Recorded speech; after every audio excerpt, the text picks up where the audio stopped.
You'd never prejudge it on just one video alone, though, would you? You Certainly wouldn't write a column bemoaning its lack of engine noise and wondering if Ferrari had lost its way. Only an idiot would do that, wouldn't they?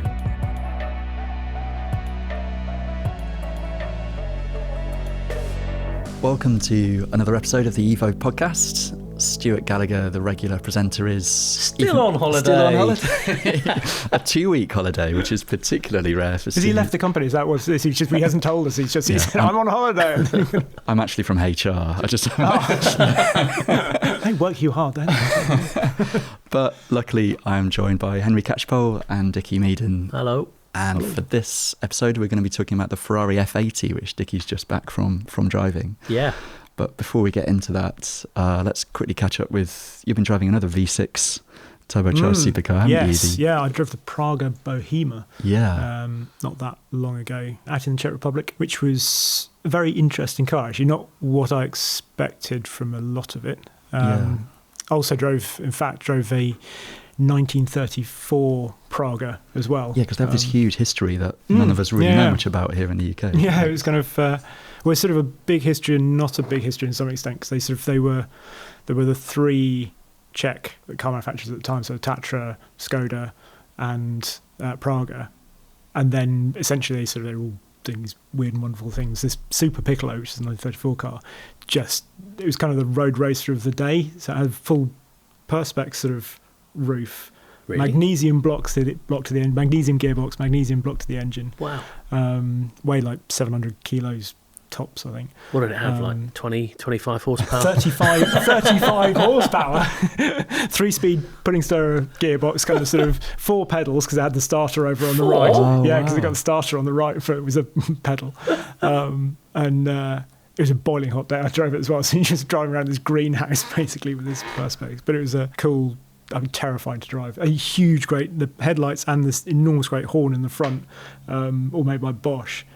And it's because they did this, the 1,000 miles of Czechoslovakia or something was the race that it competed in. And is it just about to finish it now? Exactly, yeah. But I do have driving that flat out. I need the big horn to kind of obviously warn everyone in the villages that it's coming. So kind of, and But so that was pretty cool. But the Praga Bohema was... that's what I was going to say. They stopped producing cars in 1948 because the communists basically went, as of the way, we don't need 3 car companies. So Skoda, you produce the cars, Tatra, you do the big trucks, and Praga, you do the lightweight trucks. And that was it until. And I drove the R1, which was their sort of track. I've driven sort of that as enclosed. well. Yeah, that was a while ago, wasn't it? Yeah, it was. Drove that for single Evo. seater. Sort of miniature GT prototype with a Formula Renault engine. It was the first time I'd ever really driven something with sort of proper downforce. I drove it at Donington. I remember that sort of thing of Kroner curves, sort of, first time you come to it, you sort of have a brake and a sort of down change. Next time you sort of have a lift and a down change, and then you sort of end up going through it flat and wonder what all the sort of fuss was about, and realise it's super stable. But the Bohema it's a lot of money.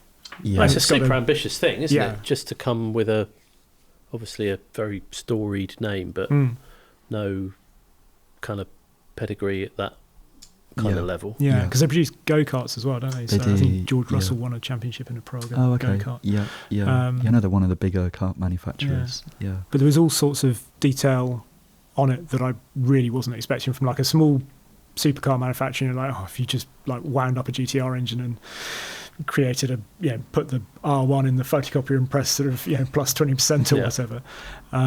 But there's just the chief designer there, he designs carbon fiber furniture in his spare time, so he's a proper kind of artist. And the good example of it was the rear deck for the engine. And originally they were just going to have it so it just lifted off and you kind of put it on the grass or whatever when you wanted to. No, it would be much better to have a proper mechanism. But to get it underneath the rear wing, it's this amazing sort of work of art to do that, and then the big titanium exhaust under there, and it's all been done. It doesn't just work; it looks properly beautiful, hinges and stuff like that. It's a real 3-dimensional object, isn't it? They brought a couple of cars to one of our Evo track days at Goodwood. So they had a sort of well-used prototype that I drove for a feature in the mag, and then they had a customer spec car, which, as you say, the details are so beautiful. Kind of a next level on from, because they had the 3 at Goodwood as well, and things like the headlights, which were black on the car that I drove, so you couldn't really see any detail. I didn't notice any particular detail in them, and suddenly they were in the same sort of dusky gold colour before, and you suddenly realise, wow, that's a properly cool bit of design and engineering and stuff. So I think that was it was. I mean, it's got a Hewland sequential, as you know, obviously at the back. So it's as a road car, it's a very hardcore thing, isn't it? In a lot of respects. I mean, so that's exciting because you have that sort of. I've driven the 963 RSP before, and it was kind of the same thing. You sort of small door, legs in, you're in the same position, and you're sort of thinking, well, hang on a minute, and it's pretty much the same figures in terms of like weight and power as the 963 RSP. You're not conflating one with the other to some extent, but equally, kind of why not? Yeah, it has some of that sort of feel to it. Yeah, or I guess like the Valkyrie you drove. Recently, same little capsule cockpit, isn't it? And so I was at the Goodwood track day as well, but James drove the car. And the steering wheel, it's amazing. It's amazing, so isn't cool, it? Isn't it? It took 3 years to develop it. Yeah, it's hard to explain it, isn't it? But it's just all grip, kind of. Because it's the grip in the right. It's chunky in the right place because it's not like a BMW Bagel where it's just like it doesn't work. It's almost like a pistol grip, isn't it? From a hand. Not that I'm forever handling handguns, but it's got that palm kind of feeling quality to it, hasn't it? And it's that thing of, as I say, you push rather than pull the wheel because that leaves more contact onto there, so you have more feel with the wheel of all sorts of against the seat, don't you? And it's that sort of you've got more contact with the wheel in the places that you want without it feeling chunky. It was a really just some thoughtful things like that. Sort of, if you wanted one component that they haven't driven it, but looking at it, it's the one thing that would express the whole car, isn't it? Really, if you just said, "Look, this is the steering wheel." Yeah, exactly. That kind of gets across what it's about. Yeah, isn't it? Exactly. So I was surprised at the walking around it while you were getting ready to drive the prototype, walking around the customer car, but the amount of aero details, and it's a really interesting car because you can see into it and through it, and you kind of catch lots of different elements of it. It's quite organic looking, isn't it? They couldn't say who did it, but it's an air wind tunnel in Switzerland, isn't it? So you can. I can't think who that might be. No. The name escapes me, but it's clearly been done. It's to a much higher level than you might first expect. think. Yeah, exactly. It was. Did you drive it on the track and on the road? No, I just drove it on the road.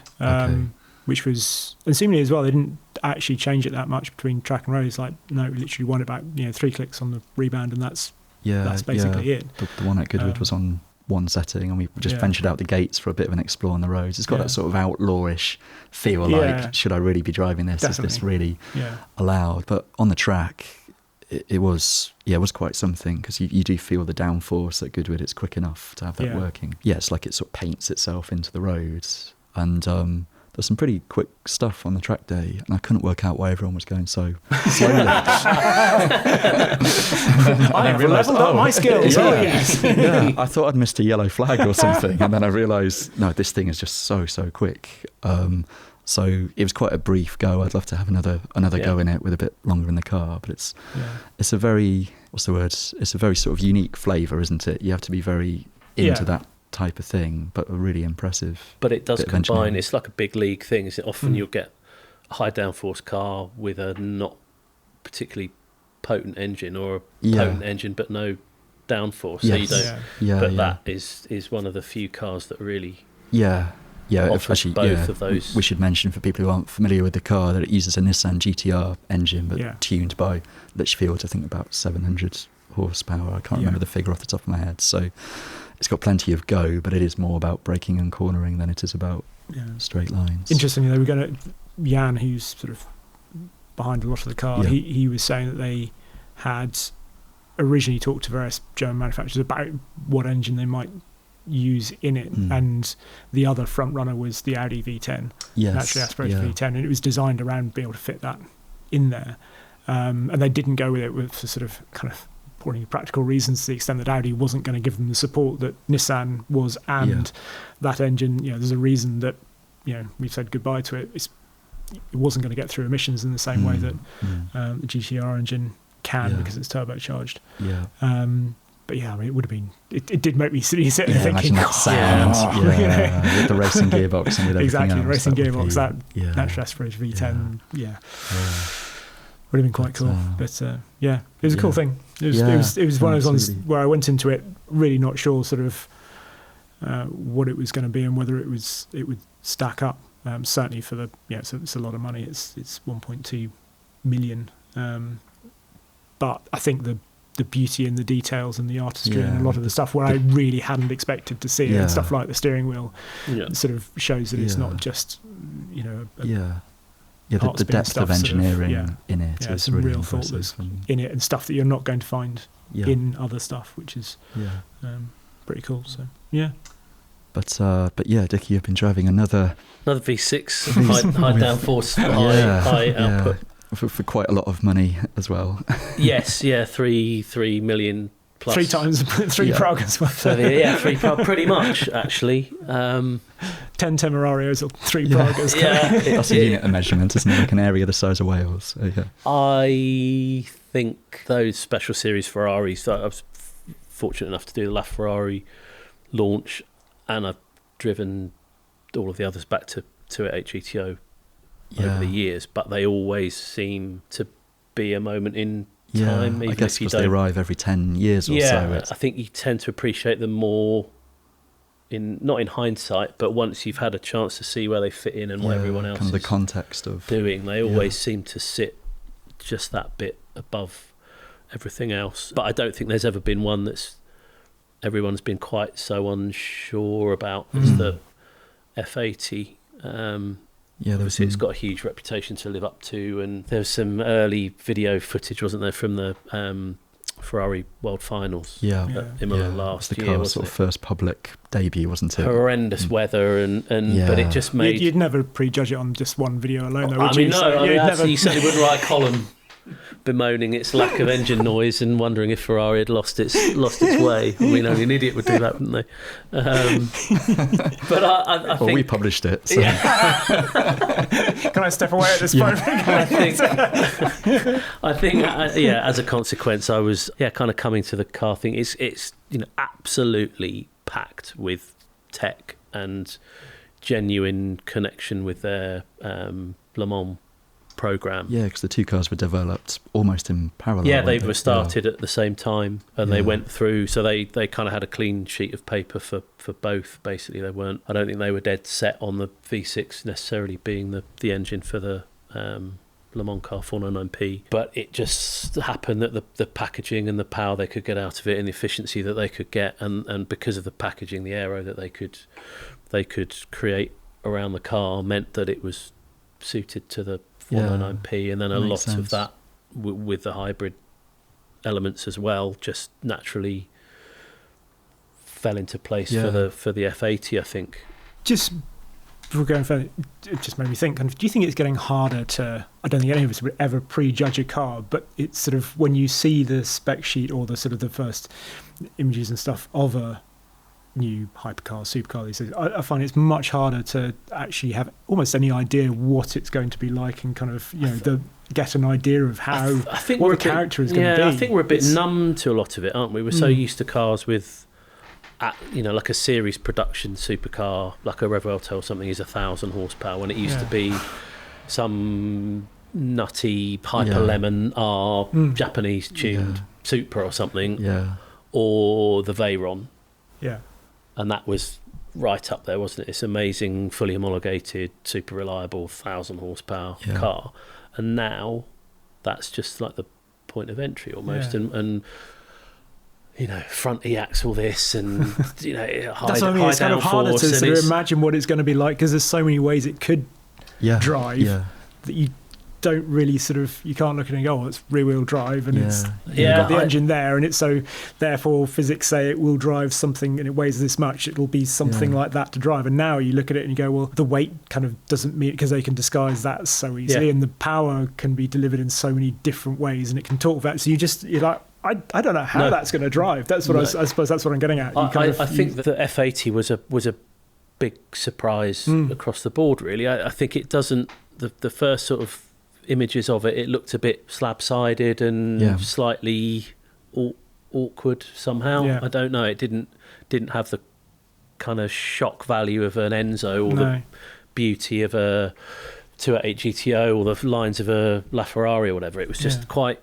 functional but slightly awkward. Obviously the lack of noise from the video, perceived lack of cylinders, particularly when you kind of own the V12 space, don't you? And they've made such incredible sounding engines, and some of their other you know, that Icona special cars, Icona series cars, or so they have the opportunity to go in any direction.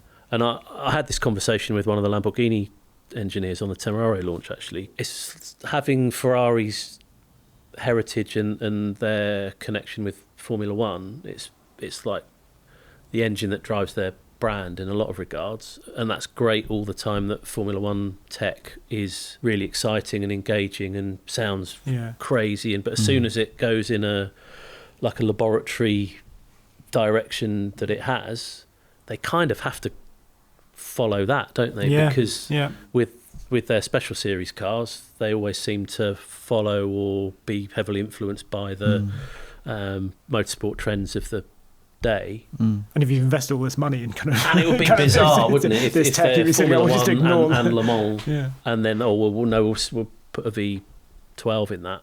So all that was sort of swirling around in my head, but having spent a lot of time in it and understanding how they've designed it and the kind of philosophy behind it, I can't imagine it without a V12. Without a V6, sorry.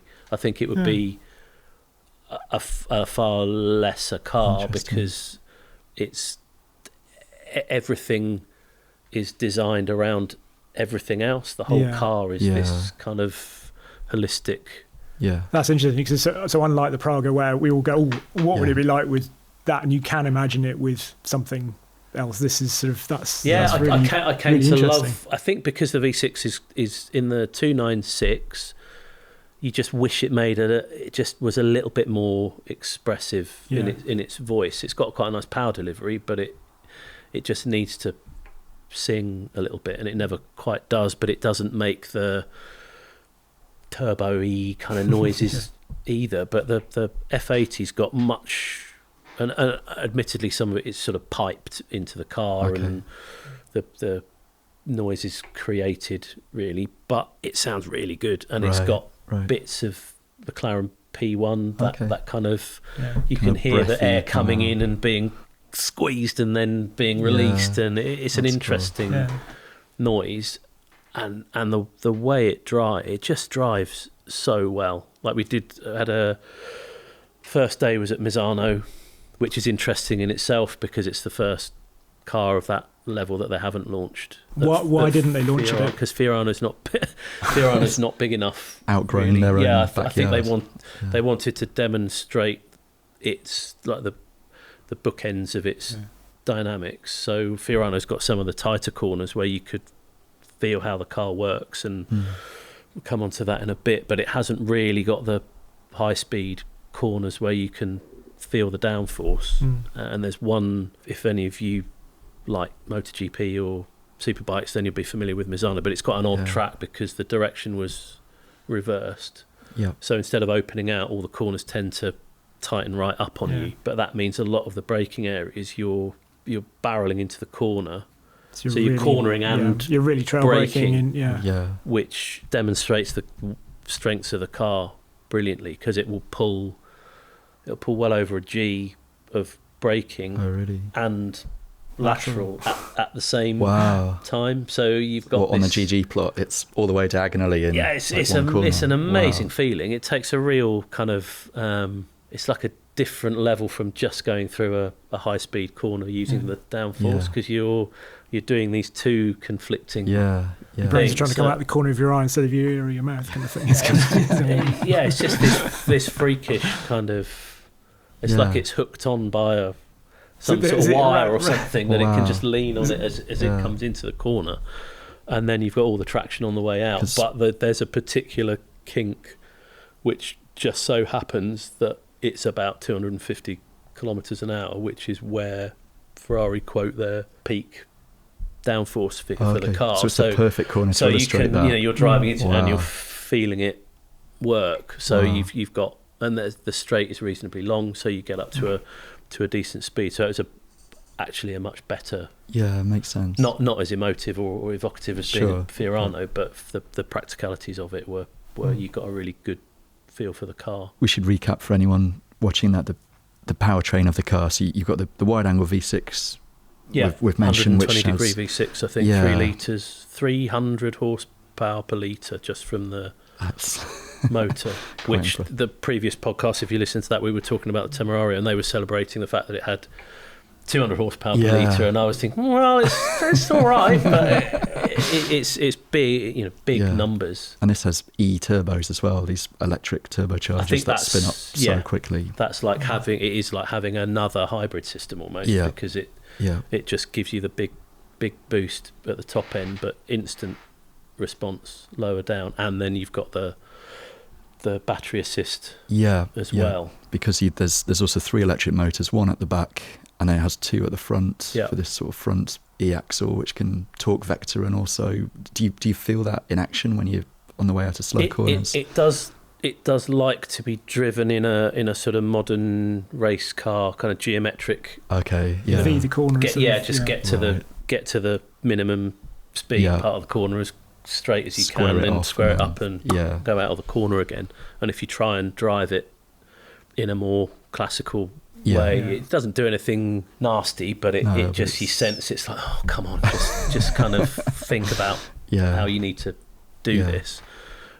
But it is quite it does tell you if you're asking it to do the wrong thing, or it's quite an encouraging car in that respect. But you never feel one thing doing something and then it hands over to the next. It's just a very fluid feeling. I mean, obviously we had to do some skids because they've spent the last 4 years developing this incredibly sophisticated high downforce car, and then you just want to switch everything off and dick around, which is a bit reductive. But well, what's it like at doing that? It does do that as well, and it's still generating a lot of traction, and it's not easy to do it, but it will do it. And I think that does tell you that the car is inherently it's not relying on all of this fundamental to cover up chassis for any and deficiencies. Mechanical grip is good. It's really effective and fun when you remove some of those layers. It has a kind of square steering wheel. What's that like when you've got armfuls? Well, we were saying about the Praga wheel. The F80 wheel it's the best shape. It's not round. It's not square. It's got facets, but they're so nicely smoothed.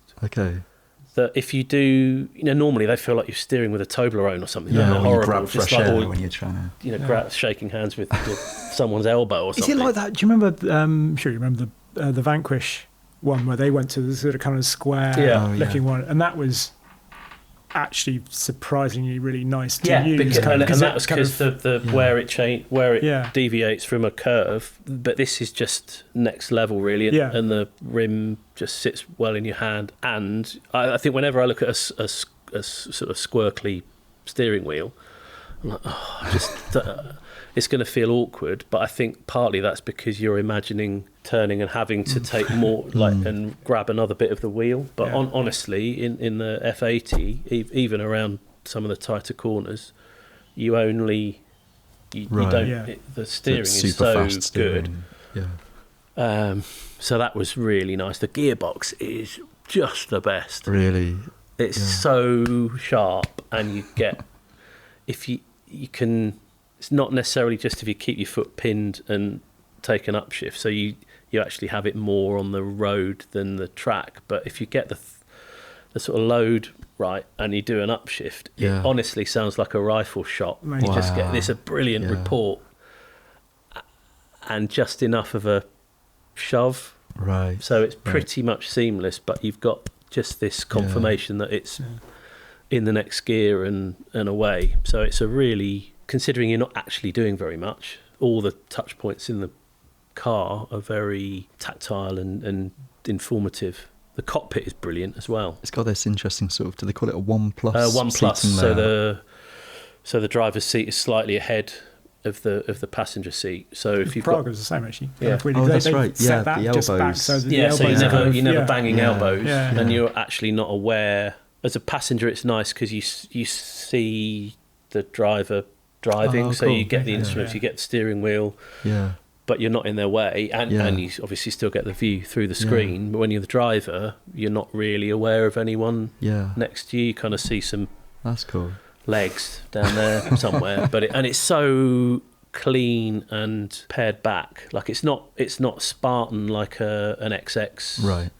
And it's trimmed, so you don't have that kind of bare carbon. Like an F40, which is quite cool in its own way with all the Kevlar and stuff. It sort of has this sort of minimal plush sort of combination, and the instruments are much clearer. I got on much better with the HMI, and it's got real buttons now. It's got some proper buttons. I mean, it's all still haptic touch. It's all still very small on the wheel, but something about it makes it more intuitive to use. So again, it feels like a real event to be in, and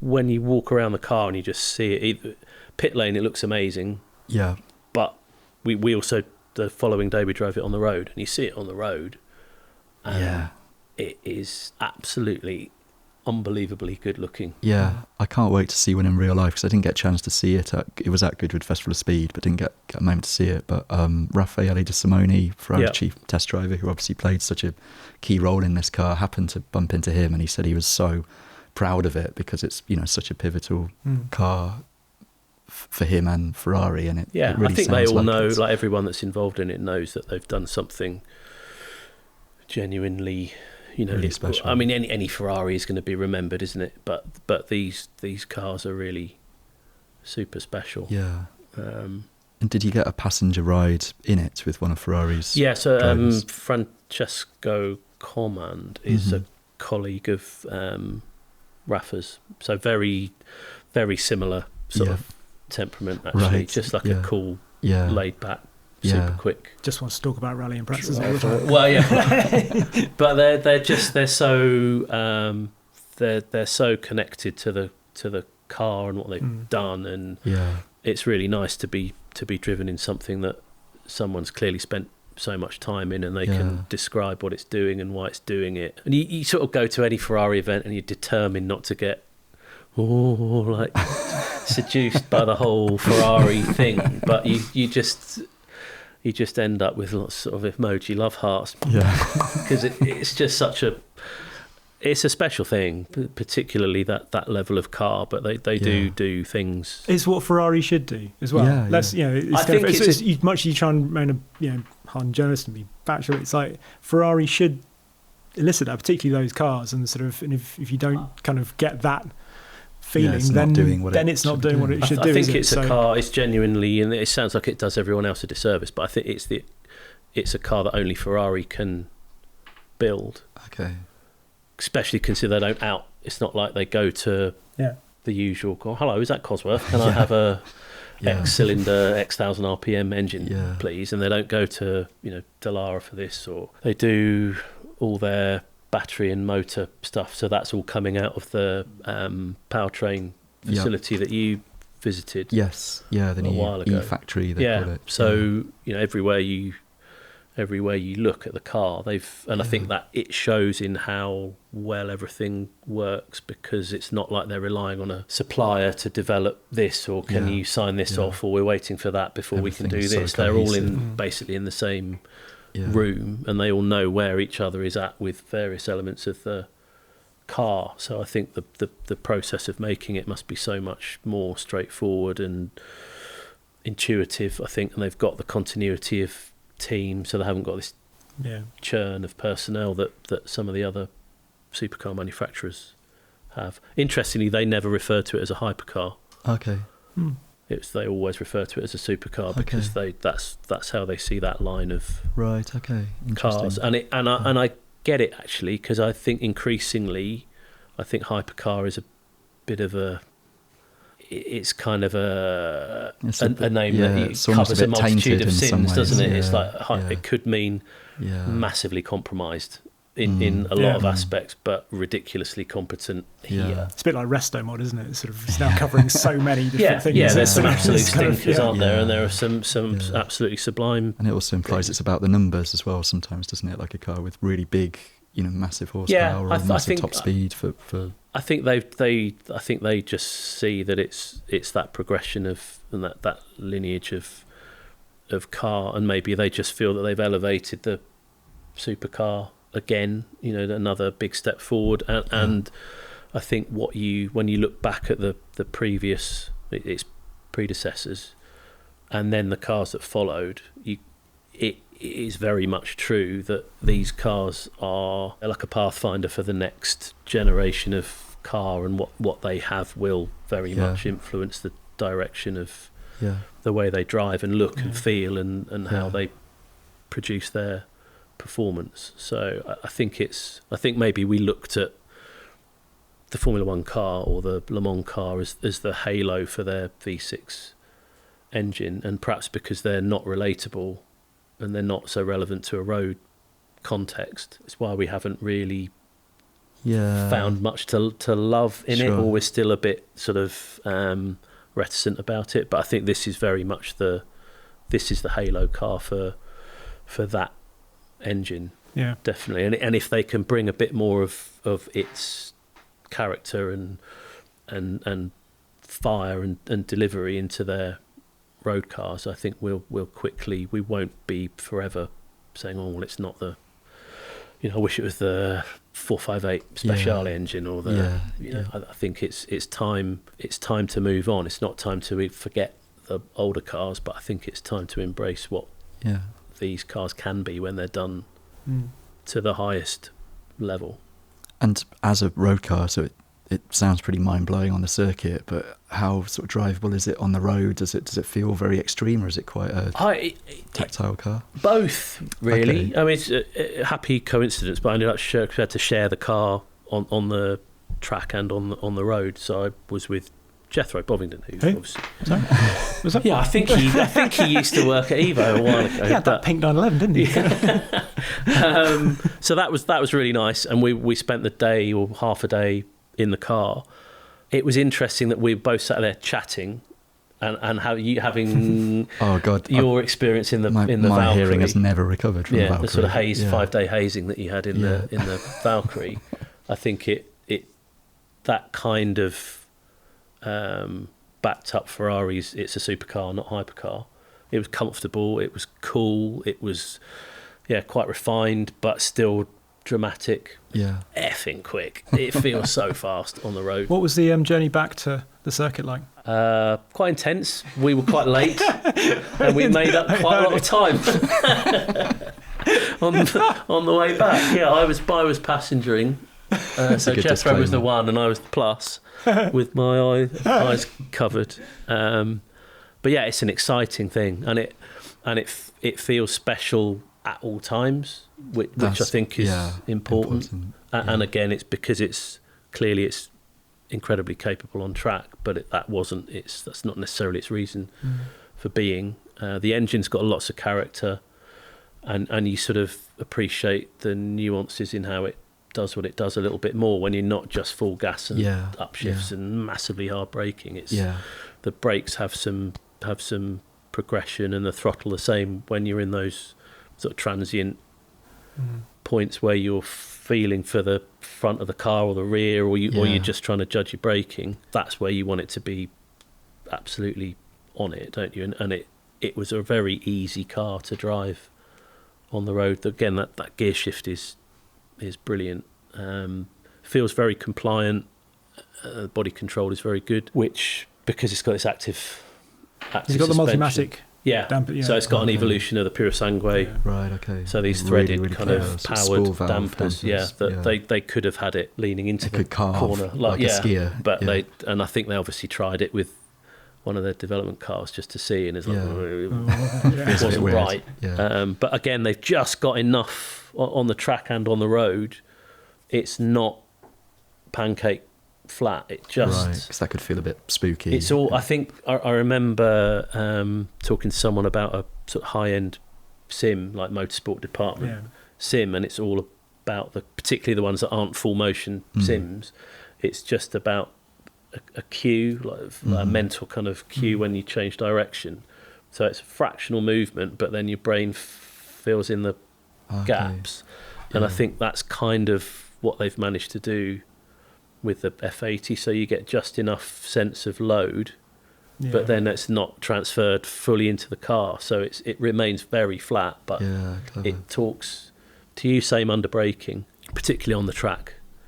Like you used to seeing most Ferrari road cars, when you see them on a track, they're very pitchy, stood on the nose. And this is just, whenever you saw it go around the track, it just looks absolutely nailed. But you kind of always know how hard you're working it. So I think they've clearly spent an enormous amount of time knitting everything together, and then just keep polishing it. It just feels like a really beautifully polished thing. And speaking of other Ferrari road cars, does this feel as kind of special and epochal as other cars in this kind of lineage, going back to the 288 GTO, F40, F50? I think it's probably the biggest single step, I would say, because like LaFerrari, if you didn't know it had any hybrid, you'd just think it was an immensely torquey, free revving V12, and then the rest of it is reasonably conventional. It's just an evolution of the